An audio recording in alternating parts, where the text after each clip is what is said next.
You realize deep way under the surface, and like a fire needs coal in the furnace. This is your goal that makes it all worth it. This is your why that gives you your purpose. Let's go. Thoughts can keep you down, pushing deep until you drown, or they can keep you up strong, focused on the now. Glass half full, or has it been emptied out? Well, that's all up to you and your mind. Do you doubt anything, everything, not a thing? Make my thoughts work for me. Marc Marquez dan Alex Marquez dominasi klasemen MotoGP 2025, Jorge Lorenzo. Saya sampai tanya ChatGPT. Musim MotoGP 2025 seolah menjadi milik keluarga Marquez. Dua bersaudara asal Spanyol, Marc Marquez dan Alex Marquez, tampil seperti tanpa tandingan sepanjang musim, menutup tahun dengan rekor yang sulit dipercaya. Bahkan legenda MotoGP, Jorge Lorenzo, mengaku sampai bertanya ke ChatGPT karena takjub dengan fenomena langka tersebut. Marc Marquez resmi mengunci gelar juara dunia MotoGP 2025 setelah finish kedua di IP Jepang pada akhir September. Itu sudah cukup untuk memastikan dirinya menjadi juara dunia ke-9 dalam karir profesionalnya, sekaligus membuktikan bahwa kepindahannya ke Ducati Lenovo bukan keputusan yang salah. Sementara sang adik, Alex Marquez, memastikan posisi runner-up klasemen setelah memenangi MotoGP Malaysia. Kemenangan itu tak hanya mengantarnya menyalip Francesco Bagnaia di klasemen akhir, tetapi juga menorehkan sejarah baru di dunia balap motor. Untuk pertama kalinya, dua bersaudara finish di posisi 1 dan 2 dalam klasemen akhir MotoGP. Kisah ini seperti dongeng yang ditulis ulang di lintasan balap. Sejak awal musim, Marc tampil sangat konsisten dengan gaya khasnya, agresif, penuh perhitungan, dan tak kenal takut. Sementara Alex menunjukkan kematangan luar biasa, jauh dari bayang-bayang sang kakak. Jika dulu banyak yang menyebut Alex hanya penumpang nama besar Marquez, kini ia menjawab semua keraguan itu dengan performa nyata di lintasan. Kehebatan kakak adik Marquez ini membuat Jorge Lorenzo, rival lama Marc dan salah satu legenda MotoGP sampai kebingungan. Dalam sebuah wawancara dengan Motosan, Lorenzo mengaku penasaran apakah ada olahraga lain yang pernah mengalami dominasi kakak beradik seperti ini. Saya sampai bertanya ke ChatGPT, ujar Lorenzo sambil tertawa. Saya ingin tahu apakah di olahraga lain ada pasangan kakak adik yang finish 1-2 di level tertinggi dunia. Jawaban yang diterimanya cukup menarik. Ternyata hal serupa pernah terjadi di dunia tenis, ketika Serena dan Venus Williams mendominasi peringkat 1 dan 2 dunia pada tahun 2002. Selain itu, fenomena mirip juga terjadi di Supercross Amerika, di mana dua bersaudara pernah menempati dua posisi teratas kejuaraan nasional. Namun di dunia MotoGP, hal seperti ini benar-benar belum pernah terjadi. Lorenzo pun tak segan memuji kedua Marquez sebagai ikon sejarah baru olahraga motor. Fenomena seperti ini sangat jarang. Mereka bukan hanya cepat, tapi juga konsisten, tangguh, dan cerdas di lintasan. Hanya sedikit yang bisa mencapainya, tambah Lorenzo. Musim ini berjalan penuh drama, tapi juga luar biasa menarik. Banyak pengamat menyebut bahwa era Marquez bersaudara menjadi titik balik kejayaan MotoGP setelah masa transisi yang penuh ketidakpastian pasca pandemi. Marc tampil seperti versi terbaik dirinya di masa lalu, cepat namun lebih bijak, tidak lagi gegabah seperti era Honda. Sementara Alex menjadi versi yang paling matang sepanjang karirnya.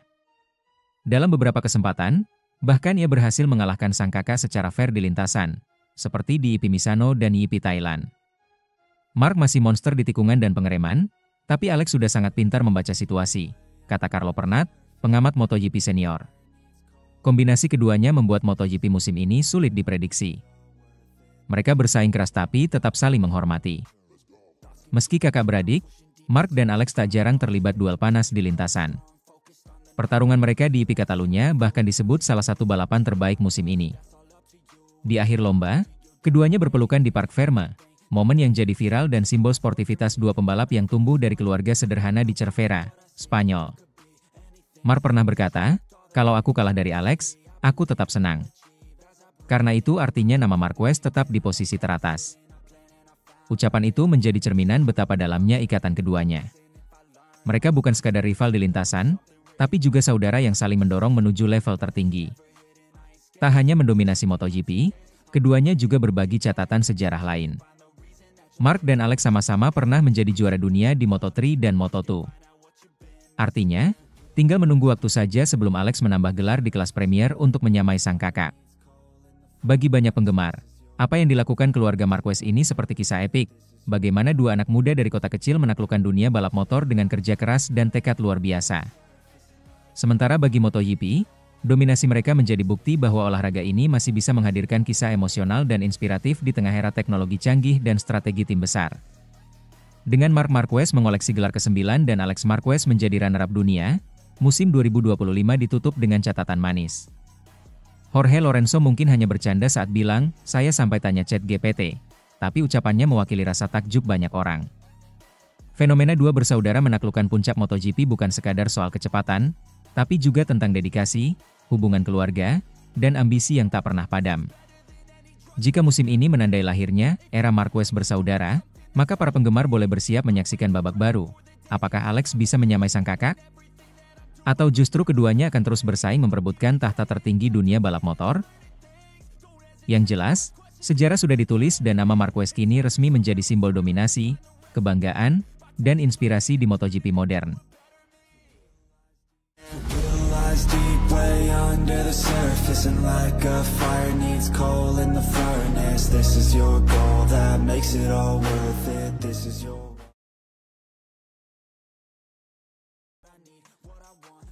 Ducati ungkap alasan dibalik penunjukan Nicolo Bulega untuk gantikan Marc Marquez di dua balapan terakhir MotoGP 2025. Keputusan mengejutkan datang dari Ducati menjelang dua seri terakhir MotoGP 2025. Tim pabrikan asal Italia itu resmi menunjuk Nicolo Bulega, sang juara World SBK, untuk menggantikan Marc Marquez yang masih dalam masa pemulihan cedera. Langkah ini bukan hanya soal pengganti sementara, tapi juga menjadi pertaruhan besar bagi masa depan Ducati di ajang MotoGP. Ketika Marc Marquez harus menepi sejak kecelakaan di MotoGP Indonesia, Ducati sempat mempercayakan posisi kosong itu kepada pembalap penguji mereka, Michele Pirro. Namun, untuk dua seri penutup GP Portugal di Portimao dan GP Valencia, Ducati memilih arah berbeda. Mereka ingin memberikan kesempatan emas kepada sosok muda yang tengah bersinar di arena Superbike, Nicolo Bulega. Langkah ini disebut sebagai strategi cerdas Ducati dalam menyiapkan generasi penerus. Dengan musim World SBK telah berakhir, Bulega punya waktu luang dan kondisi fisik yang prima. Ducati melihat momentum ini sebagai kesempatan tepat untuk menguji kemampuannya di level tertinggi balap motor dunia.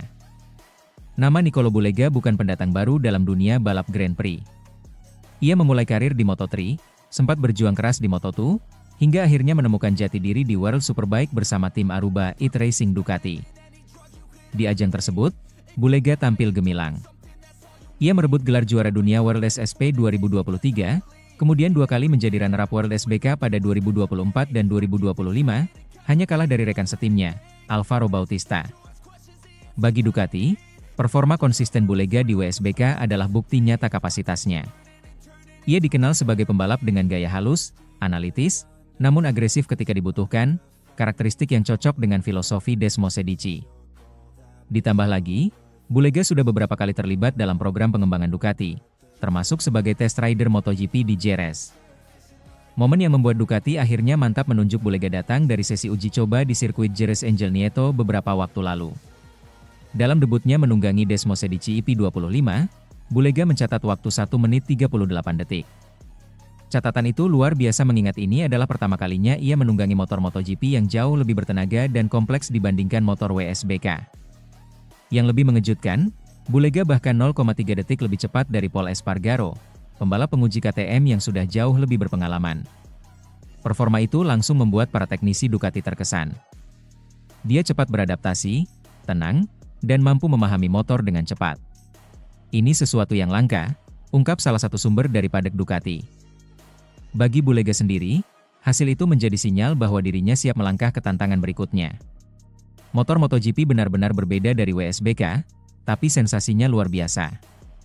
Saya ingin belajar sebanyak mungkin dan memberikan yang terbaik untuk Ducati, ujarnya usai sesi tes. Penunjukan Bulega bukan sekadar solusi darurat karena absennya Marc Marquez. Lebih dari itu, Ducati ingin menjadikan dua seri terakhir sebagai laboratorium untuk melihat potensi pembalap muda mereka dalam kondisi kompetitif. Portimao dan Valencia akan menjadi ujian sesungguhnya bagi Bulega. Bagaimana ia beradaptasi dengan ban Michelin, perangkat elektronik MotoGP, serta tekanan balapan di depan ribuan penonton. Nicolo Bulega akan menggantikan Marc Marquez pada dua seri terakhir MotoGP 2025. Ia sudah menunjukkan kecepatan luar biasa di tes Jerez, dan ini akan menjadi debut penting bagi karirnya, tulis pernyataan resmi Ducati Lenovo Team. Dalam IP Portugal, 7-9 November, dan IP Valencia, 14-16 November, Bulega akan berduet dengan Francesco Bagnaia, yang masih berjuang untuk posisi 3 besar di klasemen sementara di belakang Marc Marquez dan Alex Marquez. Duet ini menarik karena mempertemukan dua pembalap Italia dengan gaya yang sangat berbeda, Bagnaia yang halus dan presisi, serta Bulega yang lebih agresif dan intuitif. Selain jadi debutnya di MotoGP, balapan di Portimao juga akan menandai balapan ke-100 dalam karir dunia Bulega, setelah sebelumnya tampil di 50 race Moto3 dan 49 race Moto2. Sebuah kebetulan yang menambah makna dalam kiprahnya kali ini.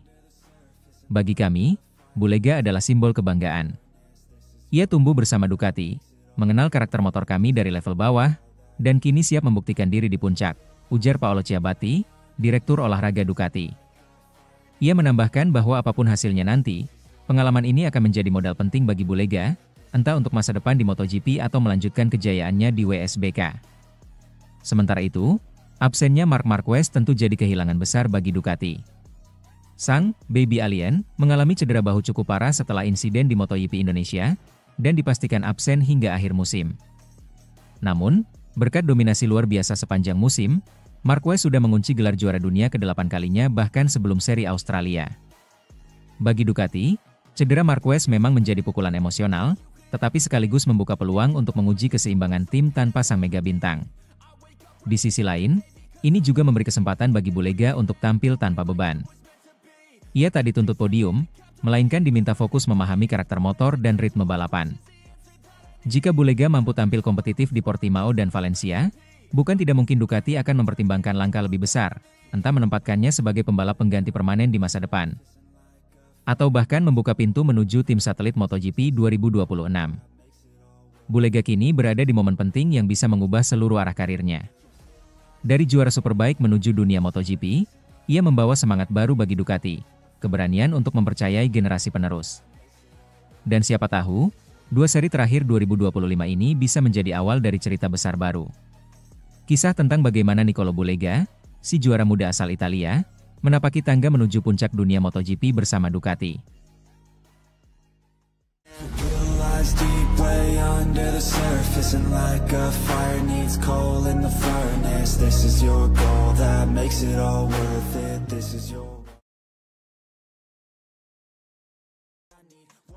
Alex Marquez bongkar rahasia mengapa Marc begitu sulit dikalahkan di MotoGP. Tak ada orang di paddock MotoGP yang mengenal Marc Marquez lebih dalam daripada adiknya sendiri, Alex Marquez. Dan ketika Alex berbicara soal mengapa kakaknya begitu sulit ditumbangkan di lintasan, dunia pun mendengarkan. Musim 2025 menjadi salah satu yang paling fenomenal dalam sejarah MotoGP modern. Bukan hanya karena kembalinya Marc Marquez ke puncak kejayaan setelah 6 tahun tanpa gelar dunia, tapi juga karena dominasi keluarga Marquez yang menutup musim dengan hasil luar biasa. Marc sebagai juara dunia, dan Alex sebagai runner-up. Sebuah pencapaian yang bahkan Ducati pun tak pernah bayangkan sebelumnya. Di tahun debutnya bersama Ducati pabrikan, Marc Marquez tampil seperti manusia super. Ia menyapu bersih 14 balapan beruntun dan mengunci gelar juara dunia di Motegi, tempat yang menyimpan banyak kenangan baginya. Namun di balik sorotan itu, ada sosok Alex yang diam-diam menjadi penantang paling konsisten. Mengendarai Desmosedici EP24 versi satelit milik Grace ini, Alex menorehkan sederet podium dan kemenangan yang tak kalah bersejarah. Ia menjadi pembalap pertama yang berhasil menaklukkan sang kakak dalam balapan penuh di Jerez, sekaligus pembalap pertama yang menang dalam satu balapan bersama saudaranya di kelas Premier.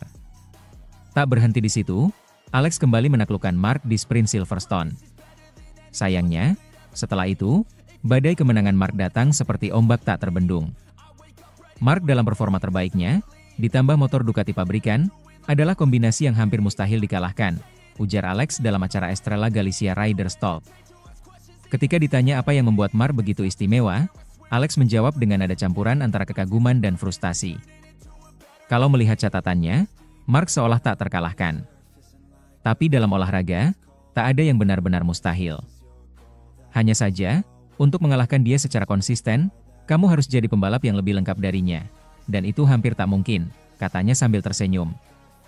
Menurut Alex, keunggulan terbesar kakaknya bukan semata soal kecepatan, tetapi pemahaman akan batas kemampuan motor dan dirinya sendiri. Marc selalu bisa membawa motor ke batasnya, lalu menahannya di sana dengan kontrol luar biasa. Kami bisa sama cepatnya di 1 lap, tapi perbedaannya, dia bisa melakukan itu selama 25 lap tanpa kesalahan, ungkapnya. Alex kemudian membuka sisi menarik dari rivalitas mereka. Ia mengaku bahwa untuk memahami dan meniru gaya Mark, ia harus mengambil risiko besar, bahkan sampai sering terjatuh. Awal musim saya hampir tak pernah jatuh di latihan. Tapi setelah 5 balapan, saya mulai sering terjatuh. Itu bukan karena ceroboh, tapi karena saya mencari batas. Dan batas itu, ternyata adalah tempat Mark hidup setiap harinya, ucap Alex sambil tertawa kecil. Bagi Alex, cara terbaik untuk melawan Mark bukan dengan rasa iri, tapi dengan rasa ingin tahu.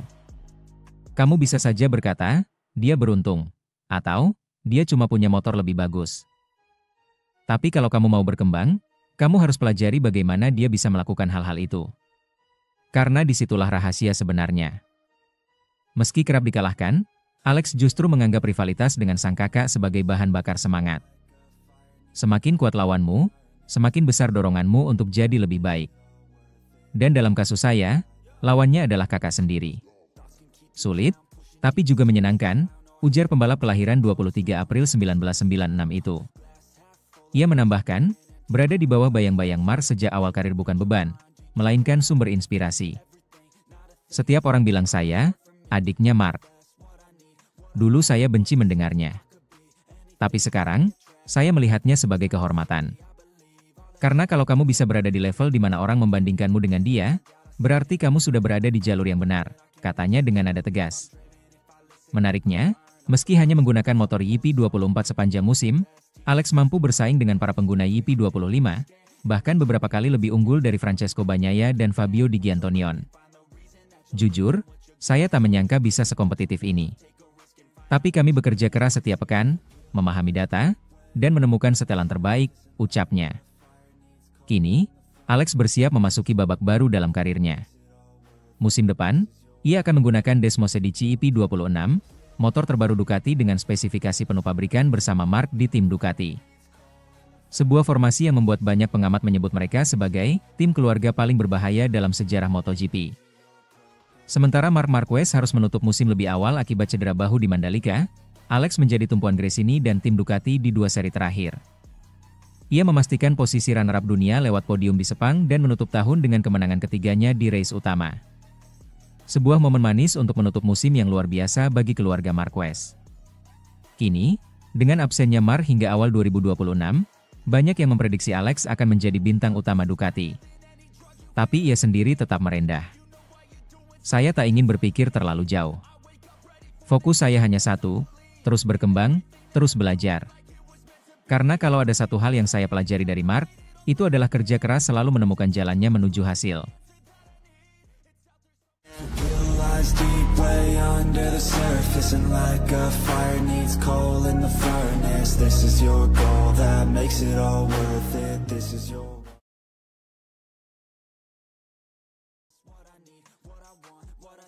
Pertanyaannya dibalik, siapa yang pantas gantikan jika Marc Marquez tinggalkan Ducati sebelum Pecco Bagnaia? Drama di garasi Ducati Lenovo kembali memanas. Bukan soal kemenangan atau kekalahan di lintasan, tapi soal masa depan dua nama besar yang kini berbagi motor merah paling ditakuti di MotoGP, Marc Marquez dan Francesco Pecco Bagnaia. Publik selama ini fokus pada rumor kepergian Bagnaia usai musim 2026. Namun, bagaimana jika skenarionya dibalik, justru Marc Marquez yang lebih dulu pergi? Siapa yang pantas mengisi kursi panas itu? Ketika Ducati resmi memperkenalkan duet Bagnaia Marquez untuk musim 2025, dunia MotoGP seakan menahan napas. Dua juara dunia di satu tim, dua kepribadian besar, dua ego pembunuh, sebuah kombinasi yang seolah ditakdirkan untuk memecah sejarah atau malah meledakkan garasi. Namun, setelah semusim berjalan, impian itu berubah jadi dilema. Marquez tampil brilian, mencatat 25 kemenangan balapan dan sprint, mengunci gelar juara dunia ke-7 bahkan ketika musim masih menyisakan 5 seri. Bagnaia justru seolah kehilangan jati dirinya. Dari sang penguasa Ducati berubah jadi bayangan samar di lintasan. YP Indonesia dan YP Australia menjadi titik nadir Bagnaia. Ia terlempar ke posisi belakang, frustrasi, dan kehilangan arah. Ironisnya, motor yang ditungganginya sama dengan milik Marquez. Bedanya, hasil akhir seperti langit dan bumi. Komentar paling tajam datang dari pengamat MotoGP asal Spanyol, Richard Jove. Dalam podcast Dura La Vita, Jove tanpa basa-basi menilai karir Bagnaia akan selalu tenggelam selama masih satu tim dengan Marquez. Bagnaia tidak mungkin menang selama Marc masih di sana, ujar Jove. Di Motegi, Marc bahkan tidak memaksakan diri dan tetap dominan. Di Malaysia, dia bermasalah sedikit saja dan Alex bisa mendekat. Kalau Marc 100% fit, tidak ada yang menyainginya. Lebih jauh, Jove menyebut bahwa ada elemen psikologis yang menekan Bagnaia. Menurutnya, sebagian teknisi Ducati bahkan sempat khawatir jika Bagnaia mulai kehilangan fokus dan kepercayaan diri karena kehadiran Marquez. Saya yakin di dalam tim ada yang berpikir, Pecco sudah gila karena Marc. Tapi mereka tidak berani bicara karena kontrak dan citra tim, ujarnya. Jove tak sepenuhnya menyalahkan Bagnaia. Ia juga menyoroti lambannya Ducati dalam menyesuaikan karakter motor dengan gaya balap sang juara dunia 2 kali itu. Ketika Bagnaia akhirnya mendapat pembaruan yang ia inginkan, performanya sedikit membaik, menang di IP Jepang, podium di Malaysia, tapi tetap jauh dari bayangan Marquez. Sekarang dia tampil lebih baik, tapi tetap saja, Marc tidak dihitung. Kalau Marc tidak ada, Pecco harus menang. Tapi saya pikir, ada saat di mana dia benar-benar menyerah, kata Jove. Pernyataan terakhir itu menyulut spekulasi baru. Apakah mental Bagnaia sudah lelah bersaing dalam tekanan internal setim? Apakah ia akan lebih bahagia jika pindah ke tim lain? Namun, justru disinilah Jove membalikkan situasi. Alih-alih membahas Pecco yang hengkang, ia melontarkan pertanyaan tak terduga. Bagaimana jika justru Marc Marquez yang pergi lebih dulu? Skenario itu terdengar mustahil pada pandangan pertama. Marquez tengah berada di puncak performa, baru saja mengantongi gelar juara ke-7 dan menjadi ikon baru Ducati. Namun Jove menilai hal itu bukan hal yang tak mungkin. Bisa jadi Marc pensiun lebih cepat. Ia sudah mengalami banyak cedera, dan kalau rasa sakit itu kembali, saya tak yakin dia akan bahagia untuk terus balapan, ujarnya. Alternatif lain, Marquez mungkin pindah ke pabrikan lain. Pabrikan Jepang seperti Yamaha atau Honda tentu tak akan menutup pintu jika sang legenda membuka peluang kembali. Bahkan KTM bisa jadi destinasi mengejutkan bila mereka mau menyesuaikan proyeknya untuk Marquez. Dan bila hal itu terjadi, pertanyaannya jelas, siapa yang pantas menggantikannya di Ducati Lenovo? Menurut Jove, 2 nama layak diajukan, Alex Marquez dan Fermin Aldeguer. Alex, adik Marc, bukan hanya sekadar bayangan sang kakak. Ia tampil konsisten di tim satelit Gresini, mengoleksi beberapa podium dan dikenal punya kedewasaan dalam mengelola tekanan. Hubungannya yang baik dengan Ducati juga jadi nilai plus. Meski publik mungkin menilai terlalu sentimental jika Ducati mengganti Marc dengan Alex, secara performa Alex layak dicoba. Ia mengenal DNA Desmosedici luar dalam. Sementara itu, Fermin Aldeguer adalah kartu liar masa depan MotoGP. Pembalap muda Spanyol itu sudah lama digadang-gadang sebagai next big thing. Gaya agresifnya, kemampuannya menyalip di tikungan, serta keberaniannya di lintasan basah membuatnya disebut-sebut sebagai kombinasi muda antara Marquez dan Casey Stoner. Menariknya, Aldeguer sendiri pernah menolak tudingan bahwa kehadiran Marquez menakutkan bagi pembalap muda. Menurutnya, justru sebaliknya, kehadiran Marc memotivasi kami semua untuk menjadi lebih baik, katanya dalam sebuah wawancara awal musim ini. Jika benar, maka Aldeguer bukan hanya calon pengganti secara teknis, tapi juga secara mental. Kini, pertanyaan besar yang bergema di padang bukan lagi, kemana Bagnaia akan pergi. Tapi, siapa yang akan menggantikan Marquez jika dia benar-benar meninggalkan Ducati? Karena mau tak mau, sejak Marquez datang, Ducati berubah menjadi kerajaan yang berputar di sekelilingnya. Ia bukan sekadar pembalap, tapi simbol dominasi baru. Apakah Alex Marquez akan meneruskan darah keluarga di Ducati? Atau Fermin Aldeguer, sang talenta muda, akan jadi ikon baru setelah era Marquez? Satu hal pasti. Jika Marc Marquez benar-benar angkat kaki sebelum Pecco Bagnaia, bukan hanya Ducati yang akan terguncang, tapi seluruh peta kekuatan MotoGP akan berubah. Karena kehilangan Marquez bukan sekadar kehilangan pembalap, tapi kehilangan poros kekuasaan yang selama ini membuat Desmosedici tak tertandingi. Deep way under the surface, and like a fire needs coal in the furnace. This is your goal that makes it all worth it. This is your